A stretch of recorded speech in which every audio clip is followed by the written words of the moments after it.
State John Merrill.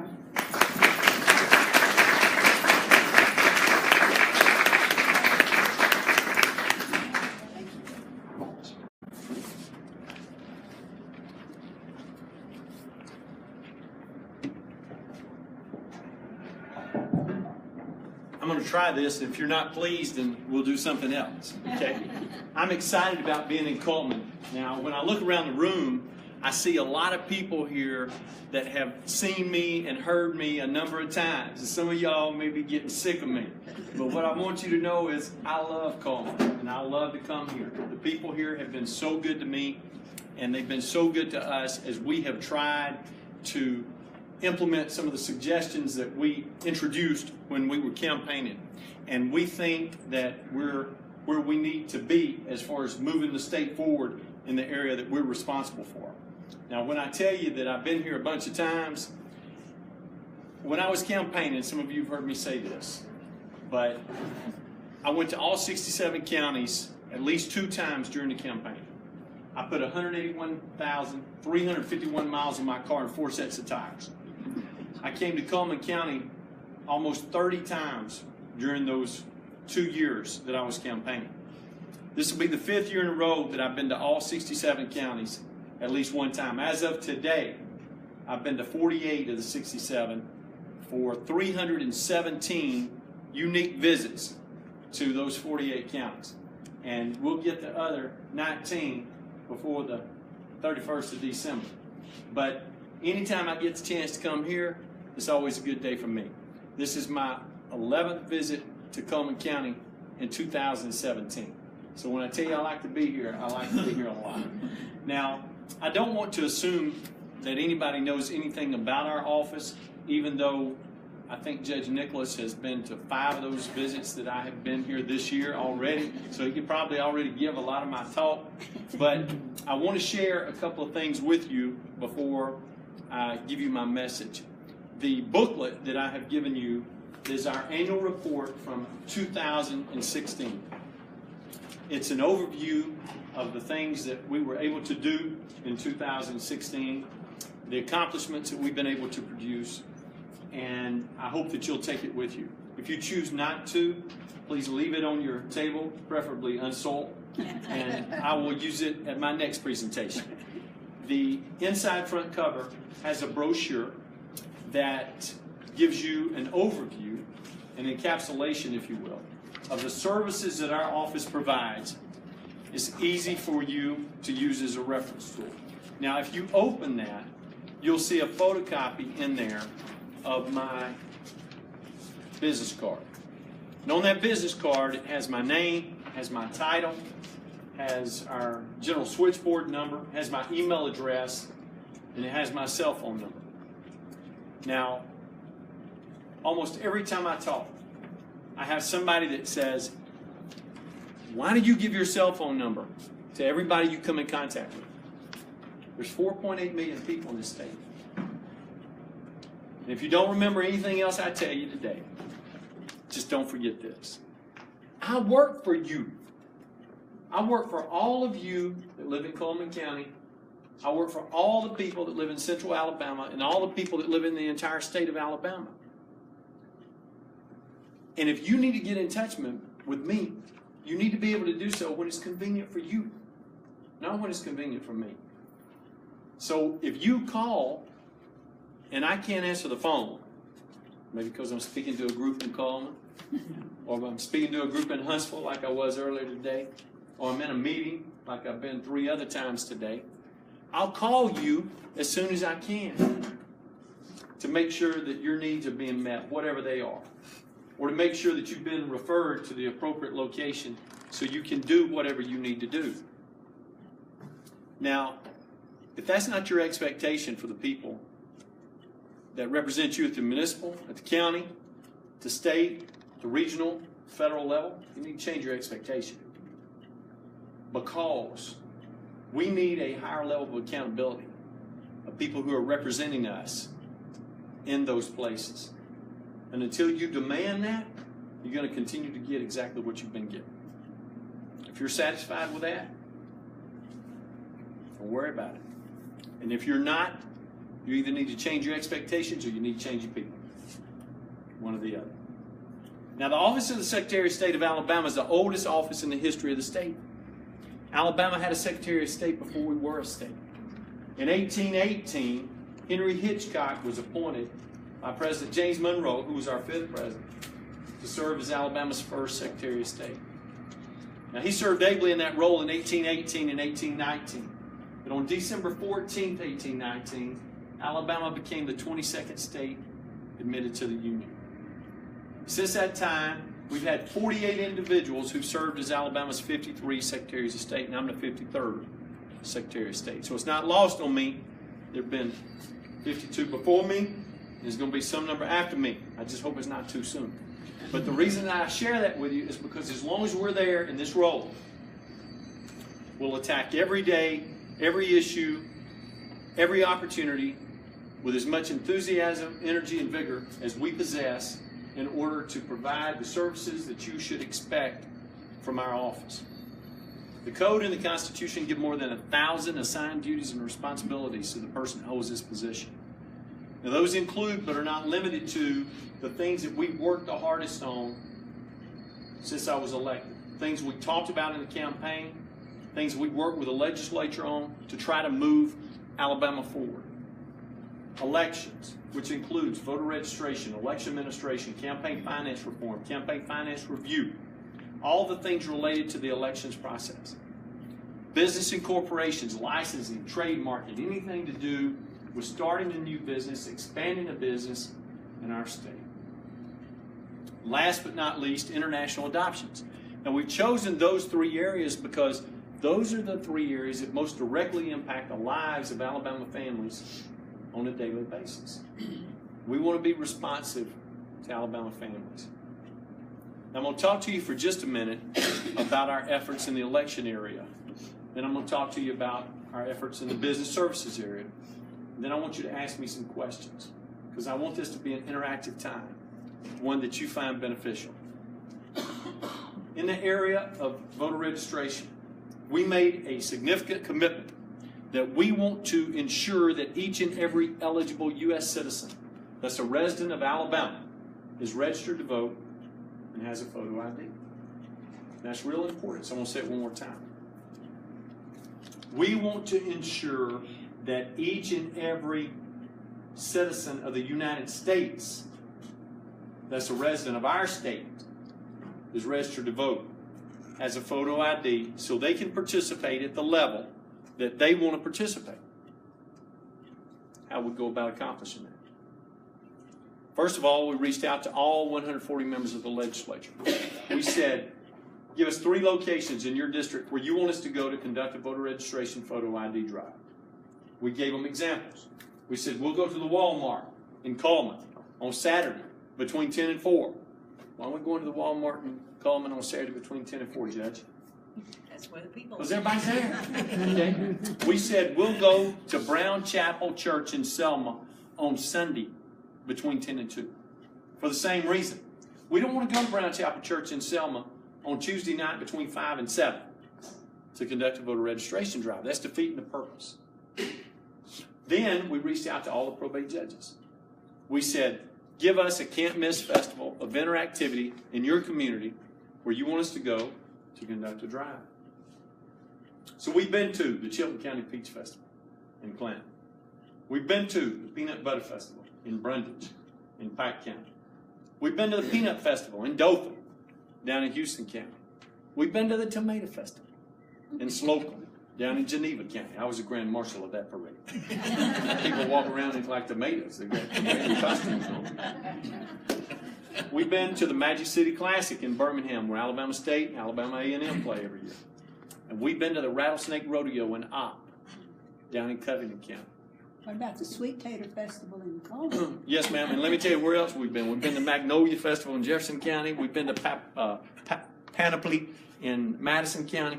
I can tell you a lot of different places where we've been, but I don't want to tell you all of them tonight because I want to finish my talk. But what I want you to know is we go to all 67 counties to reach people wherever they are, to make it easy for them. In spite of all that, I still wasn't sure that we're reaching everybody. So one of the things that we did was in April 2015, I reached out to the two most recognizable people in the state of Alabama. And even though some of you think otherwise, those two people are not Senator Luther Strange or Judge Roy Moore, okay? Even though they've been on TV all this time in the last few months. We know we got a TV star in here. But what we want to know is, who are those people? Coach Nick Saban and Coach Gus Malzahn. And so we asked them, will you make a commercial for me? Will you allow me to use your likeness on a poster that we can give out all over the state? And they agreed.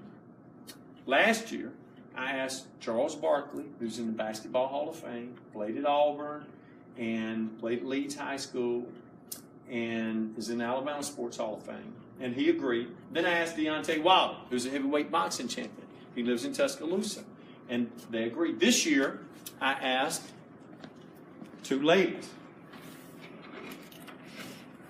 Dr. Mae Jemison, who's one of the first African-American astronauts, and the new high school in Huntsville is named for her, and Jessica Proctor, who's a student at the University of Alabama, and she's from Tuscaloosa, and she agreed. You may have even seen some of her commercials already on television as they've been airing all over the state, because we're trying to reach people with a lot of different kinds of folks to make sure everybody's paying attention so we can move forward and do what we need to do. Now, in spite of the fact that we've done all of that, we still have a contingent of people in our state, pockets of folks throughout the 67 counties, who believe that the voter photo ID component was placed there to keep people from being able to vote or to participate at the level that they want to participate.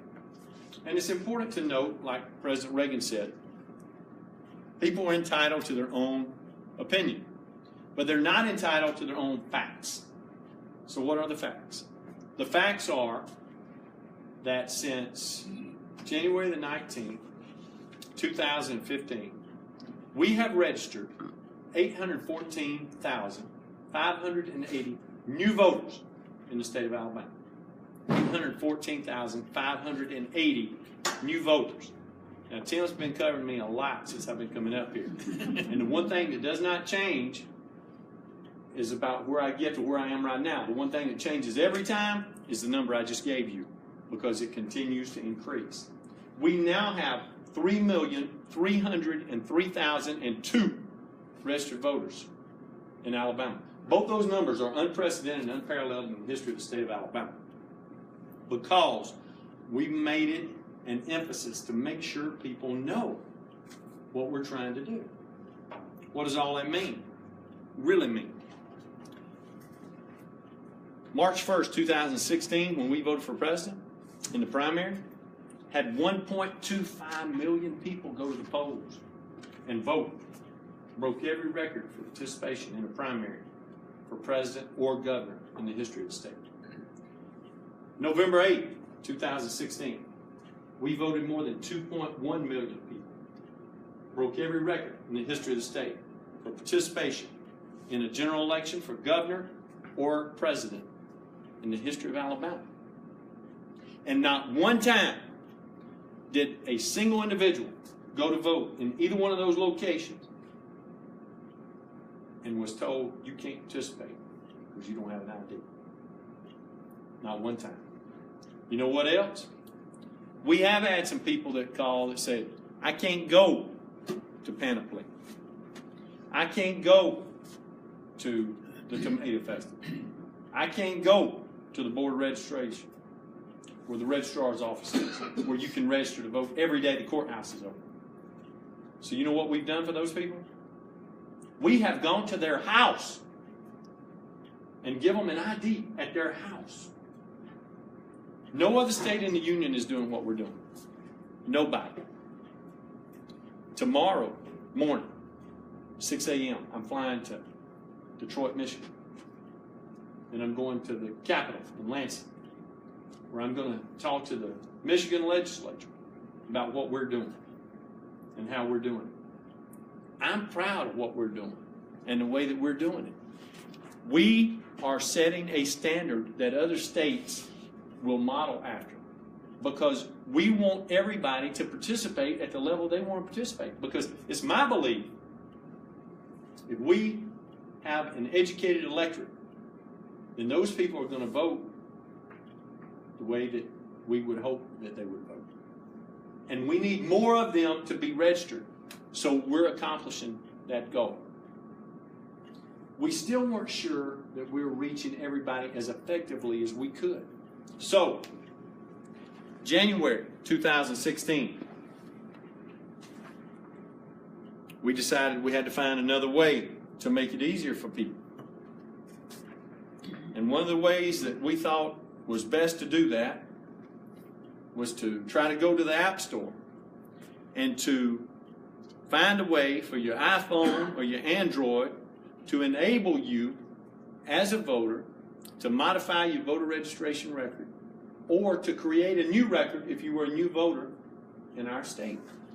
And now there's an app for that. So you can download the mobile app at Vote for Alabama, and you can register for the first time, or you can modify your voter registration record on your phone. Or you can do it on the computer at alabamavotes.gov. Now, there are some people who would say, I think that's good with the availability, and I need to know that it's secure for me and for my family. The way that you know it's secure is that in order to use that system, you have to have a valid Alabama driver's license. That's the security mechanism. Now, someone that's not a citizen can get an Alabama driver's license. But when they get a driver's license, and this is not on yours, this happened the last time I spoke to the Sheriff's Academy, because they were in the class that I spoke to one time, and I've spoken to all of the ones that Sheriff Gentry's done. He always gets me on the program. I'm always honored to do so. There was a lady who was there, and she was not from Hansford. She wasn't from Cold Springs, okay? She was from more like Argentina or somewhere, okay? She's not from Cullman County. And I started talking, and she said, well, I have a driver's license, and I'm from Argentina. And I said, well, let me see it. So she pulled it out, and I said, are you a U.S. citizen? She said, I am, and I'm proud. And I said, that's what I'm talking about. Because if you're not a citizen, then on your driver's license right here, I have a star ID on mine, between the star and where it says driver's license, it says in capital letters FN for foreign national. So you're not a citizen. When they get ready to process your application electronically, we're able to match all those records against the records that are on file with the Alabama Law Enforcement Agency. So we know whether or not you are a resident of Alabama and a citizen of Alabama. So we're real excited about that and what it means for us as we continue to move forward. Now, one other thing I want to introduce to you that we've done in the area of elections that I think is very important, and then you may have some other questions about the elections process when we get through. But I would like to know if anybody in here used the electronic poll book when you went to vote in November in the general election. If you're not sure, then you didn't use it. Because let me tell you what the electronic poll book is. First of all, let me describe your voting experience. Everybody in here is a voter, and you know the VFW hall would be a great location to vote. It may be one of your polling sites. But if you came in the door, then we'd have the table set up over here and it'd say A through H, I through J, L through O, all the way to P to Z, okay? And no matter what time you get there, and no matter what your name is, when you walk in, your line is the longest line. Because that's the American way. Okay? So you have to wait, you get up there. When you get up there, they got the 8 inches thick of pages that they prepared for the poll workers. They flip through all of them and they find your name. And then they take a yellow highlighter and they highlight your name. And then they have the sign-in sheet. If it's a primary, they ask Democrat or Republican. If it's a general election, you just sign in. They give you your ballot. You take your ballot. You go vote. You turn it in the machine. They give you an I voted sticker. That's your experience. Everybody's familiar with that. Okay? Now, you go in the same polling place now with the electronic poll book, which is an iPad. It's just an iPad. It's about the size of the magazine, a little bit smaller. You walk in, got the tables, no signs. You go the shortest line. No line, no waiting. You go up there. As you get there, you give them your driver's license.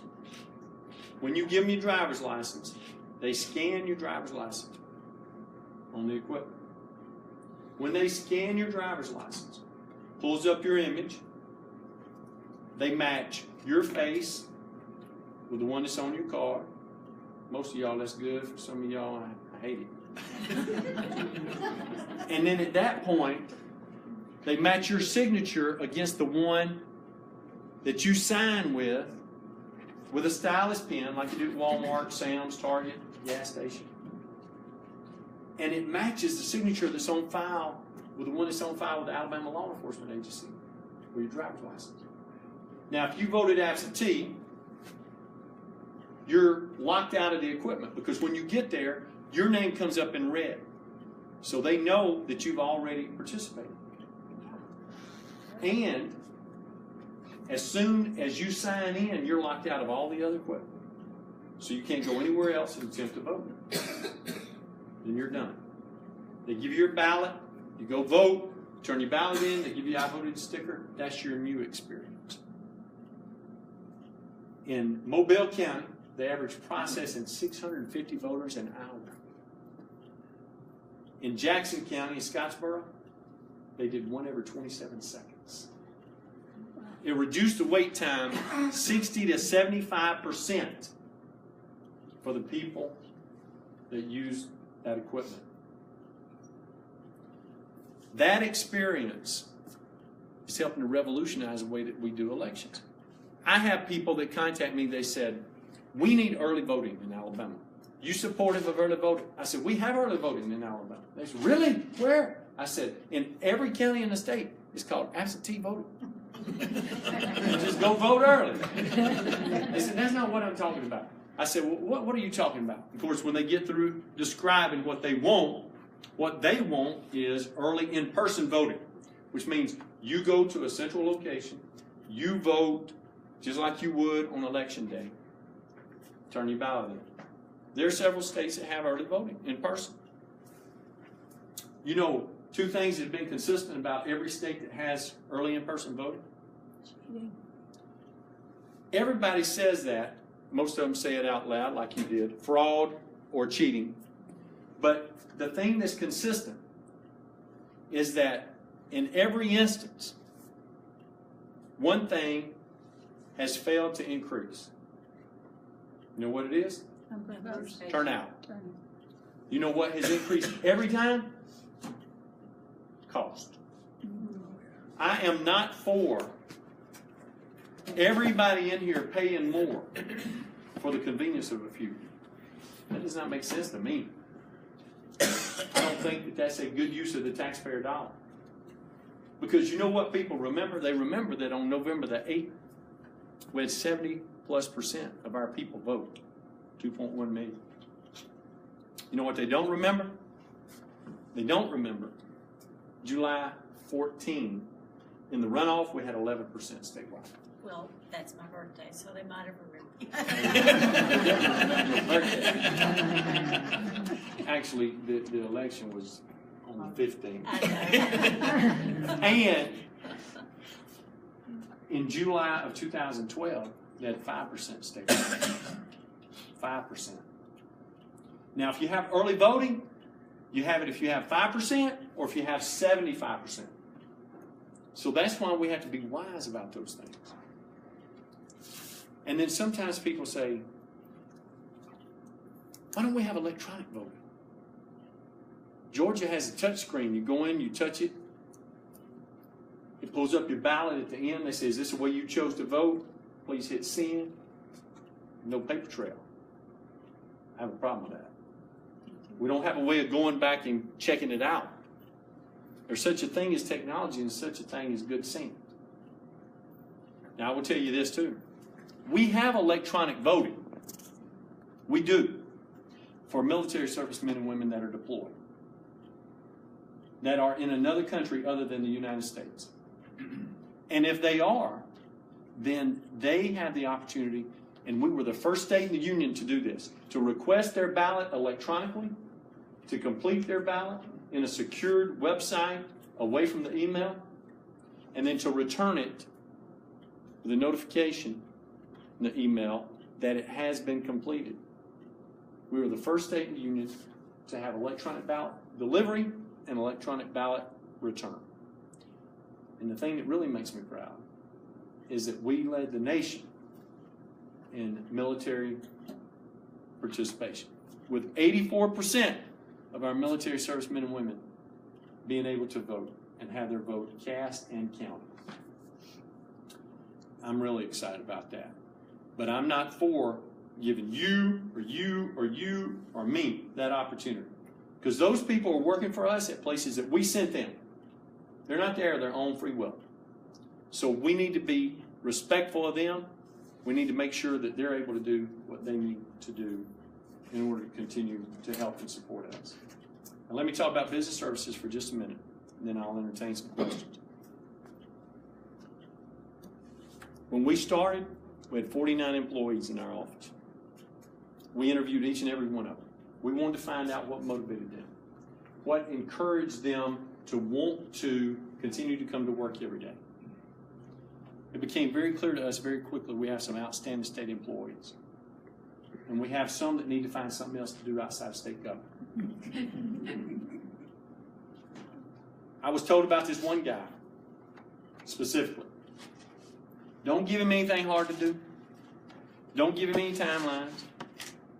Don't have too high expectations. He comes to work when he wants to in the morning, goes to lunch when he gets ready. If he wants to come back, he does. And at the end of the day, when he thinks his work is over, he leaves. And I said, really?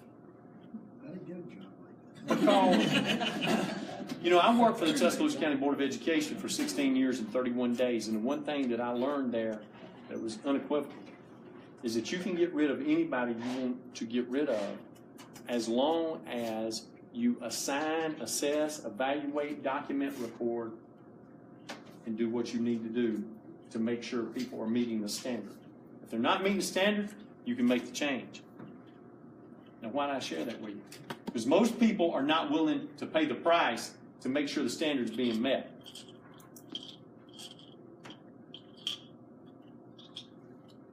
Two months, he was gone. He realized there was a new expectation on what needed to be done and how it needed to be done.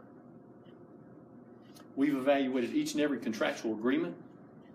We've evaluated each and every new contract we've entered into, and all the new contracts and those that we could modify, we have added performance clauses.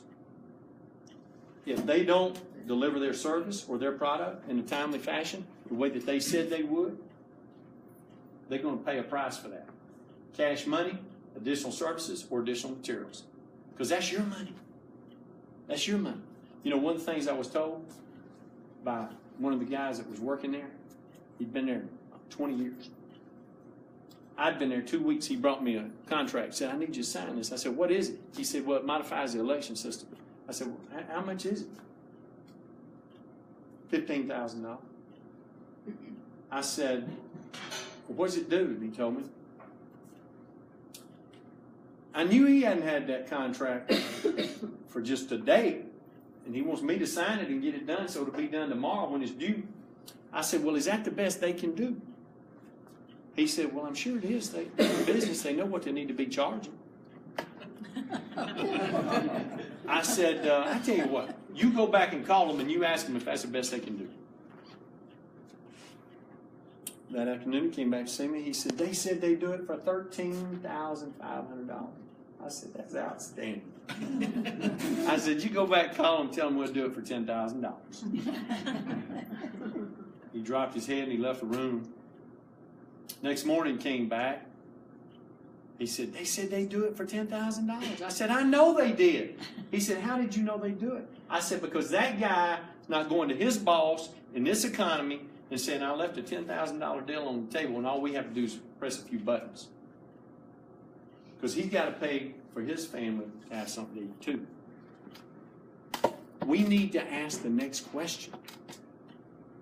The one that irritated me the worst was when somebody said, look, it's just $5,000 and it's the state's money. I said, where do you think the state gets its money? They get it from you and you and you and you and me. We need to treat it like it's our money. If you don't treat it like that, you're going to continue to get what you've been getting. Let's have higher expectations. Really and truly, this is the one that puts it in best focus. Our Director of Business Services, when I got there, I was told, don't worry about business services. Business services makes money for the office. Only division that makes money. Let them do what they've been doing, you'll be fine. That sounded good, except that when we did our homework, when we were running, we had to learn more about business services because I didn't know a whole lot about that division. And what we discovered was that on the business filings, when an attorney files a paperwork, if they filed it with Judge Brown's office, it was 7 to 9 months from the time it left there to the time it got completely executed in Montgomery and was done. When they got it in Montgomery, they held the paperwork and the checks for 7 to 9 months. Now, if people pay the expedited fee, they get it done soon. That was authorized by the legislature. So we listened to them. I didn't go in and try to change everything the first year. We let them do what they needed to do. After we went back to visit them 14 months later, we checked, they had reduced the wait time to 41 days. They got it down to 6 weeks. That's pretty good. Pretty good. So my chief of staff went to see the director. He said, why don't you explain to me how you process the paperwork when people pay the expedited fee? Maybe we can introduce some of those efficiencies in our regular work and get the number down even farther. How do you do it when people pay it to get it done in a day? She said, well, it's 3 days. He said, no. I mean when they pay the expedited fee where we guarantee to get it done in a day, how do you get the paperwork done in a day? Intake, process, and execution to completion. How do you do it in a day? She said, it's 3 days. He said, won't you tell me what you're talking about? She said, well, a day is 24 hours. He said, right. She said, and a work day is 8 hours. So we have 3 work days to get it done in a day. He said, Counselor, he said, I don't think that's what the Alabama legislature intended when they said we could charge the extra money to get it done in a day. 2 weeks later, we had her letter of resignation. She knew we'd been living in the land of Oz. Now we look behind the curtain, and there was no wizard. There's somebody leading people by the whack-a-mole principle, knocking them in the head, trying to get them to do something different every day. She joined 27 other people, total of 28 people that have left the office of Secretary of State since we've been there. A month ago, I was at an event. A Montgomery lobbyist came up to me and she said, I hear y'all have some problems at the Secretary of State's office. I said, well, what are you talking about? She said, well, y'all have had a lot of people leave, like somewhere between 20 and 25 people have left since you've been there. And I said, yeah? She said, that's a problem. I said, for who? I said, it's not a problem for the people of the state of Alabama. I said, it's an improvement. We've had to fill some of those jobs, but we've gone from 49 people to 36 people. And this is what we know. The ones we brought in are better than the ones that were there. And they are treating that like It's their money and their time. That's our expectation. You want to know something? Last Friday, for 68 consecutive weeks, we've been the same day on business violence. Wow. With less people, 25% less people. Every Friday, they know the work's got to be done. And for 68 weeks in a row, it's been done. Not on expedited filings, for all filings that come in. Most lawyers don't like me telling that because they can't charge the expedited fee anymore because it gets done the same time. But this is the thing. It's a matter of expectation. We're not going to settle for anything less than the best effort they can give. I mean, I told you a while ago about me traveling all over the state. I told you about me leaving here, going to Birmingham, spending the night tonight, getting up at 4 o'clock in the morning, and flying to Michigan in the morning. I don't expect everybody to work as hard as I do. That's not my expectation. But my expectation is that you work as hard as you can. Just give me all you got. Give me all you got, we're in good shape. That's all I want. I have people that ask me, what does the budget mean to you? Because budget time, especially general fund, how does that affect your office? Well, it doesn't affect us. Because the first year we were there, we asked the legislature to zero us out of the general fund. We don't want appropriation from the state. Whatever money we need, we'll generate ourselves. And we're operating at a surplus. Let's have different expectations.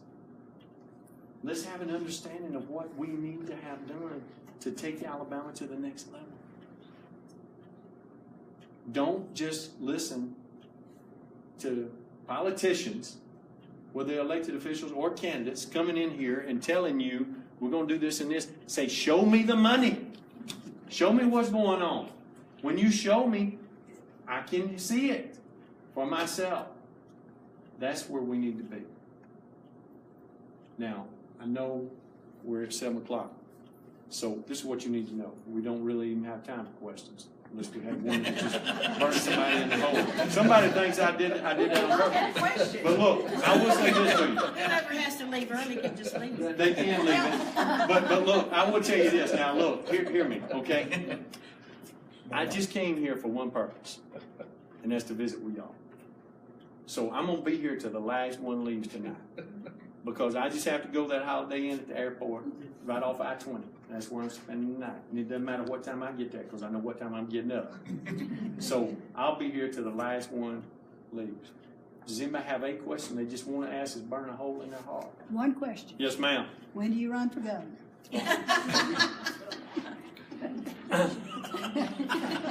Madam President, let me just say okay. Because ever since I have been in this office, I've been doing what I'm doing tonight since January the 20th of 2015. I've been going around all over the state talking to folks. After I'd been doing that for about 8 or 9 months, people said, what is he doing? Because he's not just doing his job, because nobody does what he does. Nobody's doing that. After I'd been doing it all about half of 16, people say, you gonna run for governor? You gonna run for lieutenant governor? You gonna run for the U.S. Senate as vacancy occurred? I'm like, I'm just trying to do my job. I don't know another way to do it. Maybe there's another way to do it. We've had other examples of other people doing it other ways. But I know that I'm doing it the same way I did my legislative work. This is the only way I know to do it. To be available, to go to all these communities. I mean, last year I went to all 67, I made 350 visits. This year I'm going to bust that up. I'm going to make more than one a day because I'm at 316 right now. So, and I got 3 months to go. So I don't know where I'm going to be, but I know this. I want to come back to Cullman. Okay? but I want you to know this. This is what I believe. If I do a good job where I'm at, I have the privilege to be elected to a second term, and the people still believe that they want me to serve them, they'll find another place for me to serve them. It may not be in the governor's chair, it may be somewhere else, but wherever it is, they'll find a place for me to serve. And if they don't want me, I'll go back to 1549 Mountain Circle in Tuscaloosa and find something else to do outside of state government. But I just believe if I do what I'm supposed to do, when that opportunity comes, there'll be an opportunity for me to serve. Thank you. Oh, Ms. Kim. Maureen. Mine's not a question, mine's just a statement.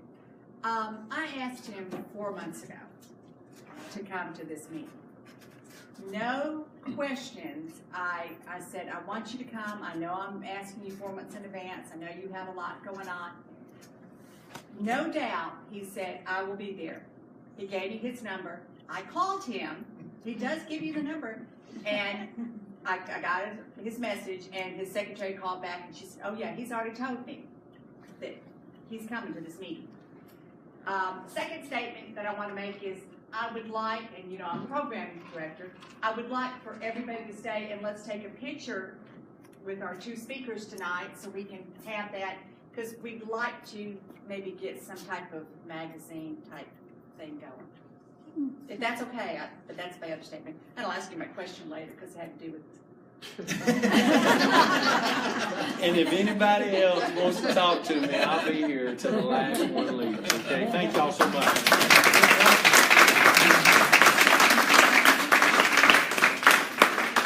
Thank you so much. And if there are no other questions, got one over here. Question somewhere, and I can't do it out of the treasurer, but you have to ask someone to accept the minutes and the treasurer's report. Will someone please accept the minutes and the treasurer's report? I'll make a motion. Pam, and second. All in favor? Aye. It's done. All right, we're adjourned. we'd like a picture.